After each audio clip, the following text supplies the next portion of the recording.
राजस्थान के जगमगाते शहर जयपुर में प्रिया शर्मा एक चंचल और मेहनती लड़की थी जिसके दिल में सपनों के रंग झिलमिलाते थे। वो एक व्यस्त कॉरपोरेट ऑफिस में असिस्टेंट थी जहां दिन भर कागजों की सरसराहट और सहकर्मियों की हंसी गूंजती थी। मगर उसकी दुनिया तब रोशन हुई जब उसकी नजरें विक्रम राजपूत से टकराईं, एक दिलकश और गर्मजोशी भरा जवान जिसकी गहरी आंखों में जादू और मुस्कान में सितारों सी चमक छिपी थी। देर रात कॉफी के कप थामे दोनों घंटों बातें करते, एक दूसरे के सपनों में खो जाते।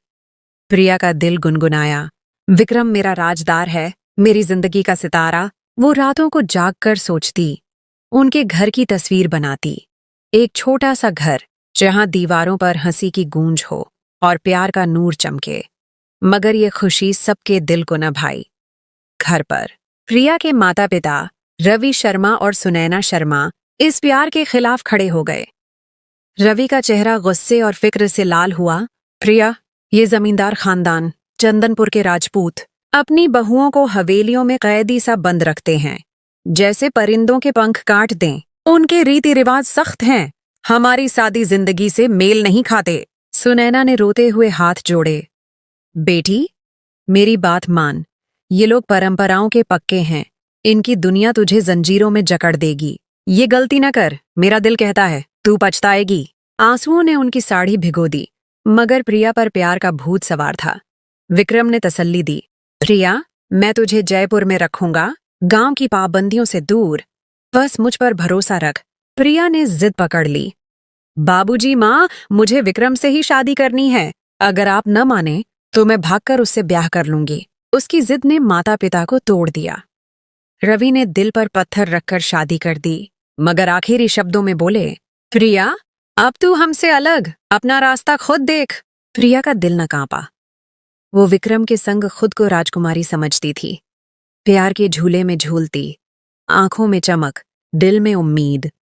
शादी का जलसा चंदनपुर की शानदार शांति निवास हवेली में हुआ, जो राजस्थान के सुनहरे खेतों और हरे भरे टीलों के बीच चमकती थी।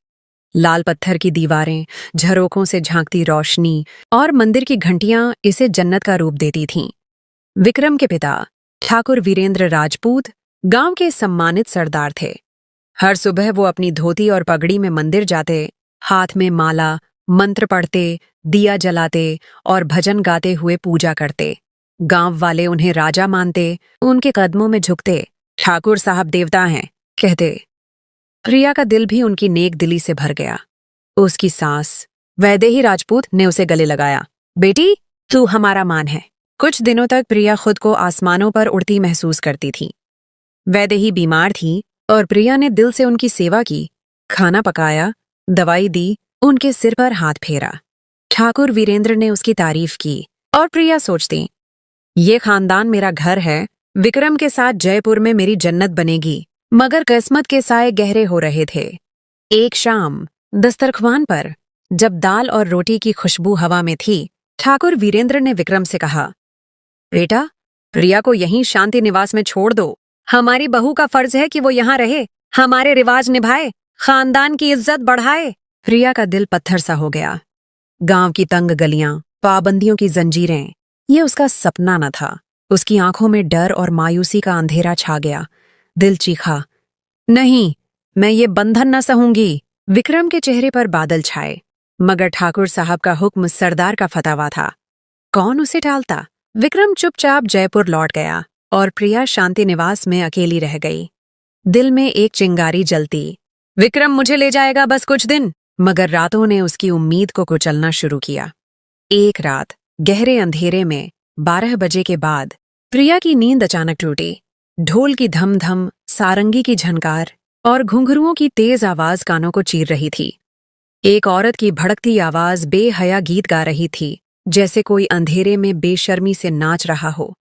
हवा में शराब और इत्र की अजीब सी बू। प्रिया का दिल धड़का। वैदेही राजपूत नींद की गोली खाकर गहरी नींद में डूबी थी। उनकी सांसों की आवाज खामोश कमरे में गूंजती थी। प्रिया ने सोचा, शायद पड़ोस में शादी का जलसा है, कोई रंगीन महफिल। मगर दिल चीखा, नहीं, ये आवाज तो शांति निवास के दिल से उभर रही थी। डर और उत्सुकता का तूफान उसके सीने में उठा। उसने चादर लपेटी, कमरे से निकली, कदमों की आहट, हवेली की पत्थरों की दीवारों से टकराती रही। शोर लाउंज की ओर बढ़ रहा था, जहां सायों ने अंधेरे को घेर रखा था। एक बड़े, शानदार कमरे के दरवाजे से रोशनी और आवाजें बाहर झांक रही थीं। प्रिया का दिल कांपा। इतनी रात को कौन ये गंदा काम कर रहा है? क्या ये विक्रम का छोटा भाई यश राजपूत है? वो जवान था और प्रिया ने सुना था कि जमींदारों के दिल में ऐसे घिनौने शौक पलते हैं। उसका गुस्सा भड़का।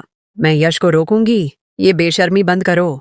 वो दरवाजा खटखटाने को बढ़ी, मगर अचानक एक ठंडे हाथ ने उसका बाजू पकड़कर पीछे खींचा। प्रिया का दिल धक से बैठ गया। पलटकर देखा तो वैदेही खड़ी थी, नींद से भारी आंखें, चेहरा डर और गुस्से का आईना। प्रिया, कहाँ जा रही है बेटी? उनकी आवाज कांप रही थी। प्रिया ने गुस्से से कहा, माँ जी, यश ने ये शोर मचाया है, बेहया गानों का संगीत। मैं इसे बंद करवाऊंगी। मेरा दिल बेचैन है, नींद कहाँ आएगी? वैदेही का चेहरा सख्त हुआ, आंखों में अजीब साया चमका। चल मेरे कमरे अभी, उन्होंने धमकाया। खबरदार जो दोबारा इधर आई, ये शांति निवास है, अपनी हद में रह, वरना तबाह हो जाएगी। प्रिया का दिल दहल गया। यश को डांटने की बजाय वो उसे क्यों रोक रही थी? क्या हवेली का ये राज सब जानते हैं? वो चुपचाप वापस आई, मगर दिल में सवालों का अंधेरा घूमता रहा। उसने सोचा, सुबह ठाकुर साहब से यश की शिकायत करूंगी, वो उसे सबका सिखाएंगे। सुबह सूरज की पहली किरणों ने हवेली को सुनहरी चादर ओढ़ाई। नाश्ते के दस्तरख्वान पर यश राजपूत बाहर से लौटा, हाथ में शिकार की बंदूक, चेहरा थकान से भारी। भाभी, रात भर दोस्तों के साथ जंगल में शिकार पर था, अभी आया, उसने हंसते हुए कहा।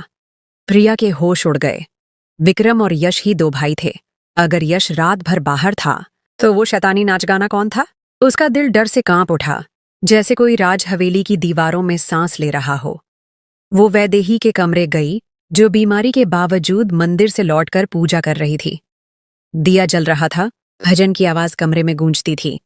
प्रिया ने कांपती आवाज में पूछा, माँ जी, रात को वो बेहया नाच गाना कौन था? मेरा दिल बेकरार है। वैदेही ने पलटकर उसे घूरा, आंखों में आग, लहजा ठंडा। प्रिया, कोई नहीं। इस हवेली में रहना है तो आंखें बंद रख, कान ढक ले, वरना ये राज तुझे बर्बाद कर देगा। प्रिया का दिल बुरा माना, मगर उसने सोचा, मैं कुछ दिनों की मेहमान हूं, इस गंध से दूर रहूं। मगर शाम के दस्तरख्वान पर, जब मखमली रोटियां और दाल की खुशबू सजी थी, ठाकुर वीरेंद्र राजपूत ने सबके सामने ऐलान किया, प्रिया, तू अब राजपूत खानदान की बहू है। हमारी बेटियां यहाँ रहती हैं, रिवाज निभाती हैं, इज्जत की जंजीरों में जकड़ी जिंदगी गुजारती हैं। अब तू यहीं शांति निवास में रहेगी। विक्रम हर 2 महीने बाद तुझसे मिलने आएगा। प्रिया का दिल जैसे कब्र में ढंस गया। उसकी आंखों में आंसू चमके, दिल चीखा, नहीं, मैं ये पाबंदियां न सहूंगी। गांव की ये तंग दुनिया मेरी कैद नहीं। ठाकुर साहब की नजरें उस पर जमी रहीं। एक अजीब, गंदी चमक उनकी आंखों में नाच रही थी। प्रिया का दिल बेचैन हुआ, जैसे कोई खतरा उसे घेर रहा हो। वो खुद को समझाती, नहीं, वो मेरे बाबूजी की जगह है, मेरा दिल गलत कहता है। रात को उसने विक्रम को फोन किया। आवाज में दर्द भरकर बोली, विक्रम, ठाकुर साहब मुझे जयपुर नहीं जाने देंगे। मेरा दिल डूब रहा है, मुझे बचाओ। विक्रम ने लाचारी से कहा, प्रिया, बाबा का हुक्म है, मैं उनकी खिलाफत न करूंगा। इस जवाब ने प्रिया का दिल चूर चूर कर दिया। गुस्से और आंसुओं में उसने फोन बंद किया। विक्रम आएगा तो मैं भाग जाऊंगी, मगर रात ने उसे और दहला दिया। लाउंज में शोर बरपा था, ढोल की धमाकेदार थाप, सारंगी की चीखती आवाज, घुंघरुओं की झनकार और बेहया गीतों का तूफान। हवा में शराब की बू। प्रिया का दिल डर से धड़का। वो बिस्तर से उठी, दिल चीख रहा था, आज मैं इस घिनौने राज को खोलूंगी। लाउंज में अंधेरा राज कर रहा था, मगर वो कमरे की खिड़की तक पहुंची। झांक कर देखा, सायों में हलचल, जैसे कोई बेशर्मी से नाच रहा हो।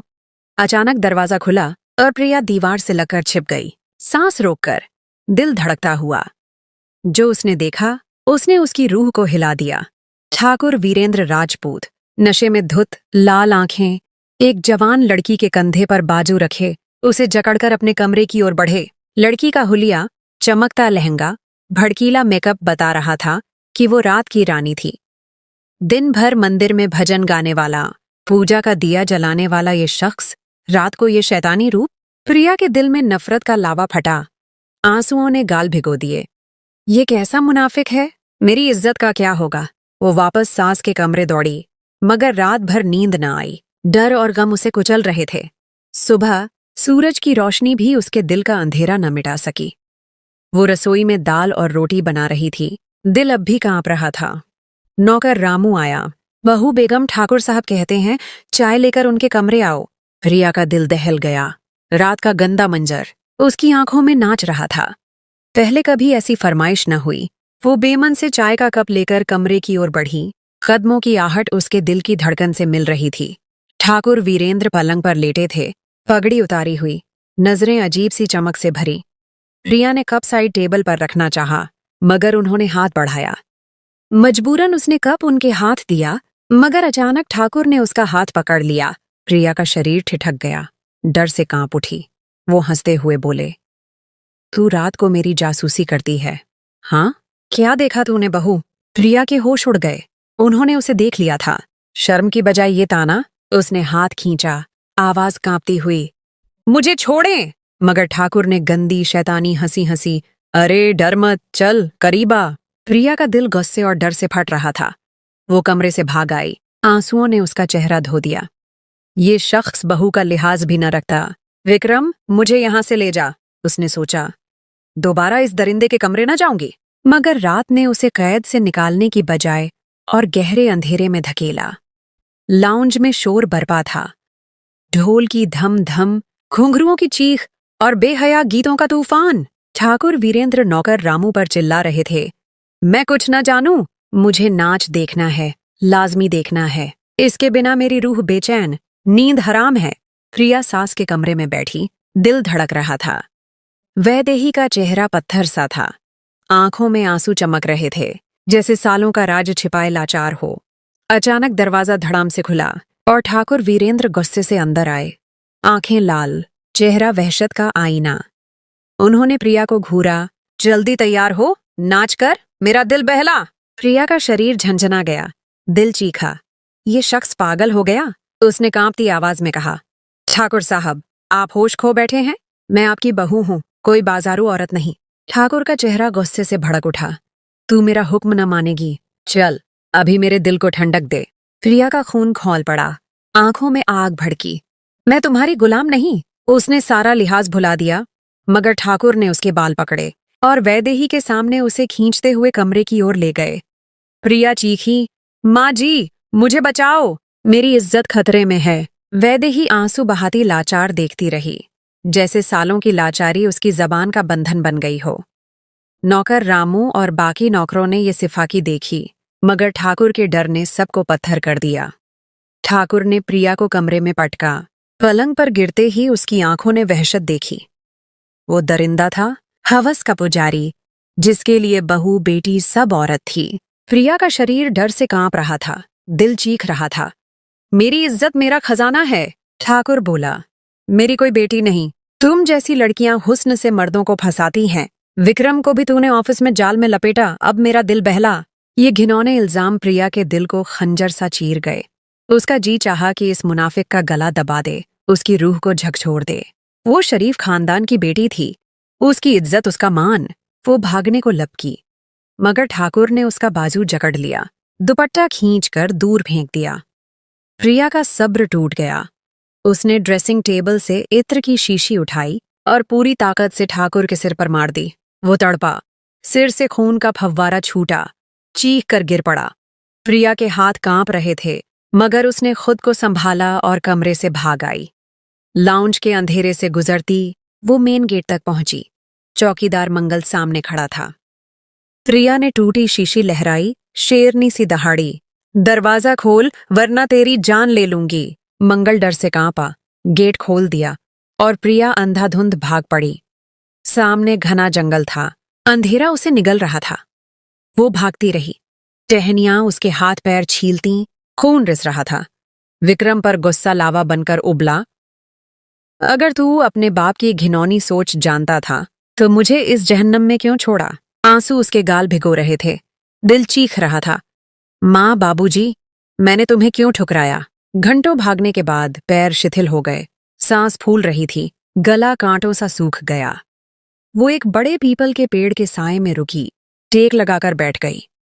हवा में जंगली जानवरों की आवाजें गूंज रही थीं, मगर उसका दिल अपनी इज्जत के जख्म से ज्यादा दर्द सह रहा था। थकान ने उसे घेर लिया, आंखें बंद हुईं और वो नींद के हवाले हो गई, जैसे दुनिया से भागना चाहती हो। सुबह सूरज की किरणों के साथ गोली की आवाज ने उसे जगाया। पुलिस इंस्पेक्टर राजवीर सिंह सामने खड़ा था, हवा में फायर करके उसे डराया। प्रिया का दिल उछल पड़ा। ये मेरी मदद करेगा।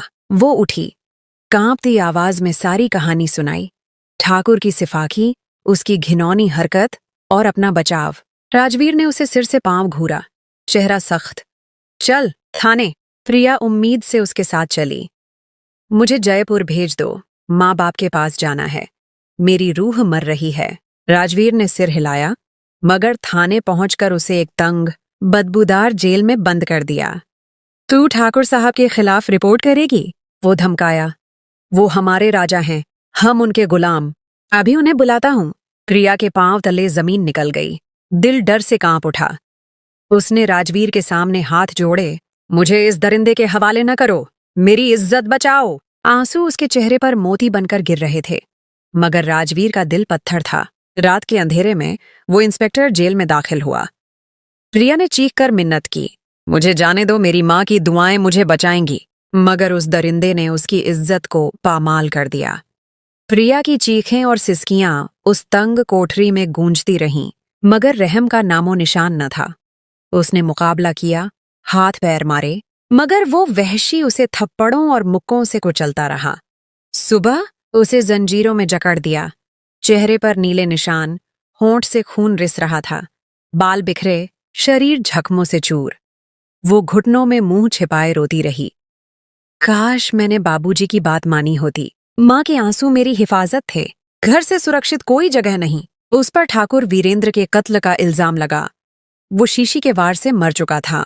अदालत ने फांसी की सजा सुनाई, जेल उसका जहन्नम बन गई। वो हिफाजत करने वाले जो पुलिस की वर्दी में थे, रात के अंधेरे में उसकी कोठरी में आते, अपनी हवस मिटाते। प्रिया की चीखें दीवारों से टकराती, मगर कानून अंधा था, बिक चुका था। विक्रम ने पलट कर न देखा, जैसे उसका प्यार कभी था ही नहीं। प्रिया रो रो कर सोचती, माँ की आह लग गई, उनके आंसू मेरी सजा बन गए। काश हम लड़कियां 4 दिन के प्यार के लिए माँ बाप की बरसों की मोहब्बत न भूलें। उनसे बड़ा कोई सच्चा नहीं, उनकी दुआएं हमारी ढाल हैं। वो जंजीरों में जकड़ी, फांसी के दिन का इंतजार करती, दिल में पछतावा, आंखों में आंसू और रूह में एक सच्ची चीख। काश मैं घर वापस लौट जाती,